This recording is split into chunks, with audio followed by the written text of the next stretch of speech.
Why do the same coping mechanisms that get us through all kinds of life challenges fail us so miserably when our heart gets broken? In over 20 years of private practice, I've seen people of every age and background face every manner of heartbreak. And what I've learned is this: when your heart is broken, the same instincts you ordinarily rely on will time and again lead you down the wrong path.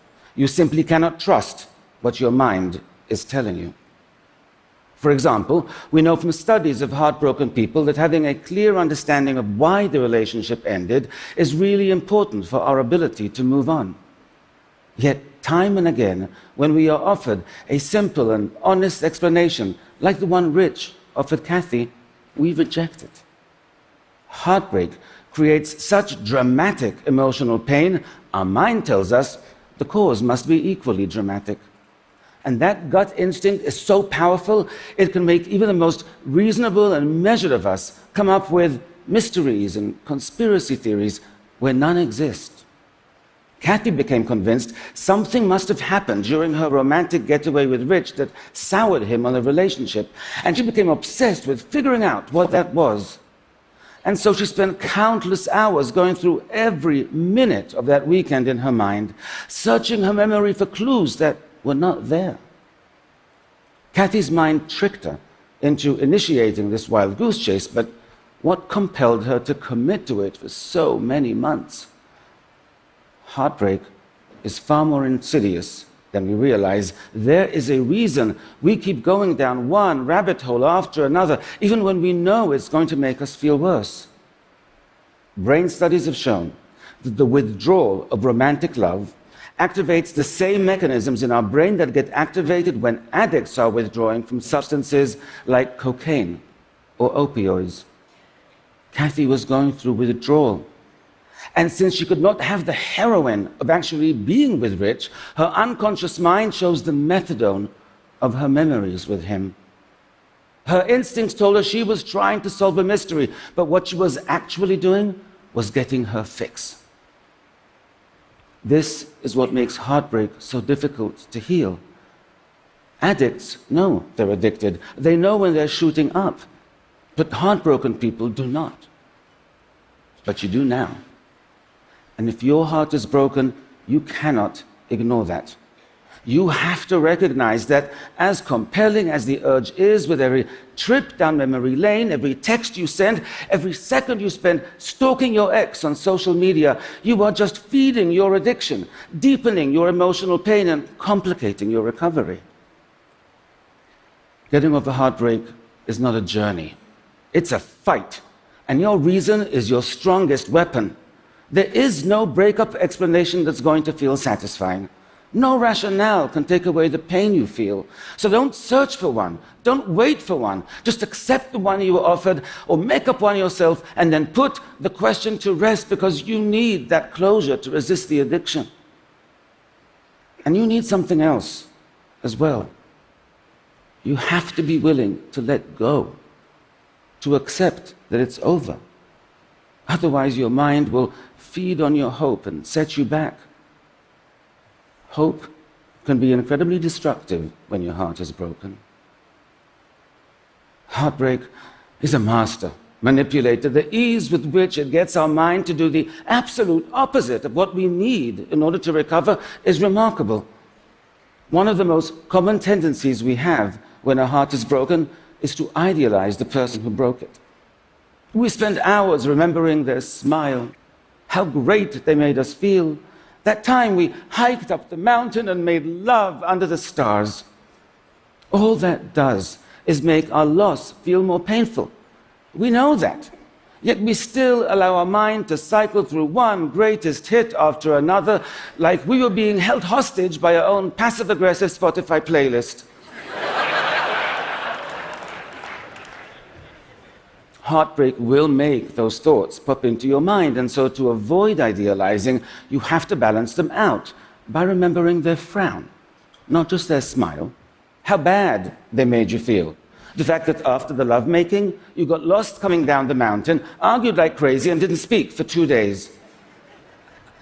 What I tell my patients is to compile an exhaustive list of all the ways the person was wrong for you, all the bad qualities, all the pet peeves, and then keep it on your phone. And once you have your list, you have to use it. When I hear even a hint of idealizing or the faintest whiff of nostalgia in a session, I go, phone please. Your mind will try to tell you they were perfect, but they were not. And neither was the relationship. And if you want to get over them, you have to remind yourself of that frequently. None of us is immune to heartbreak. My patient Miguel was a 56-year-old senior executive in a software company. 5 years after his wife died, he finally felt ready to start dating again.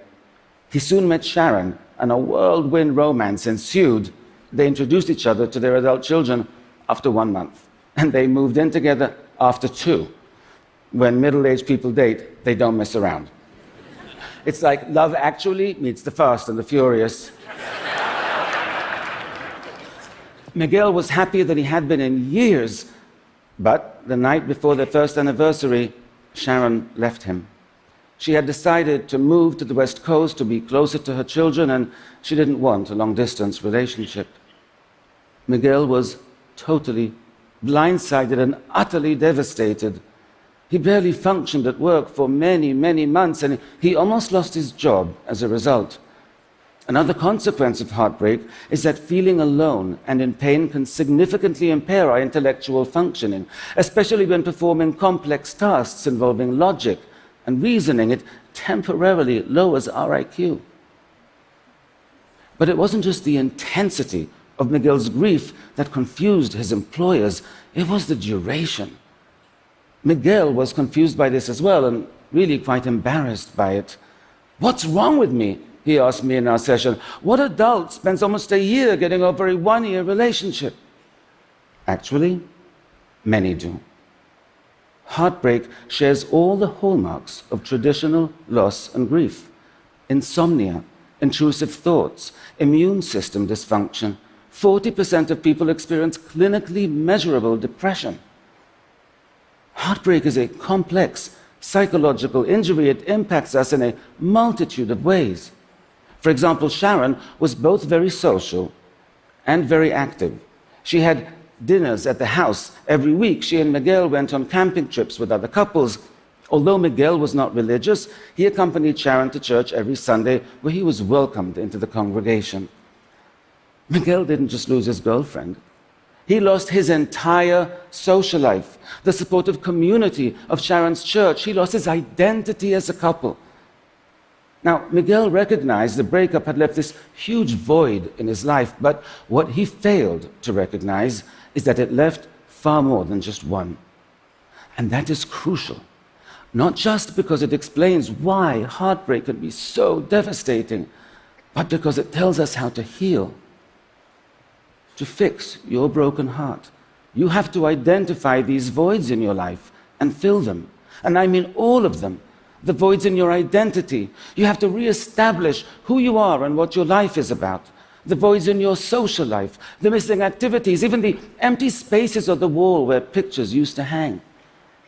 But none of that will do any good unless you prevent the mistakes that can set you back, the unnecessary searches for explanations, idealizing your ex instead of focusing on how they were wrong for you, indulging thoughts and behaviors that still give them a starring role in this next chapter of your life when they shouldn't be an extra.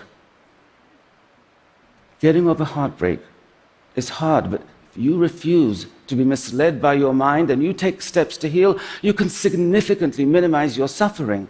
And it won't just be you who benefit from that. You'll be more present with your friends, more engaged with your family.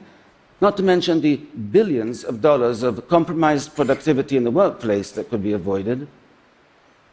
So if you know someone who's heartbroken, have compassion, because social support has been found to be important for their recovery.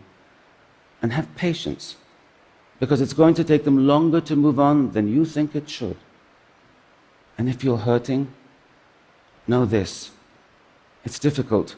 It is a battle within your own mind, and you have to be diligent to win. But you do have weapons. You can fight, and you will heal.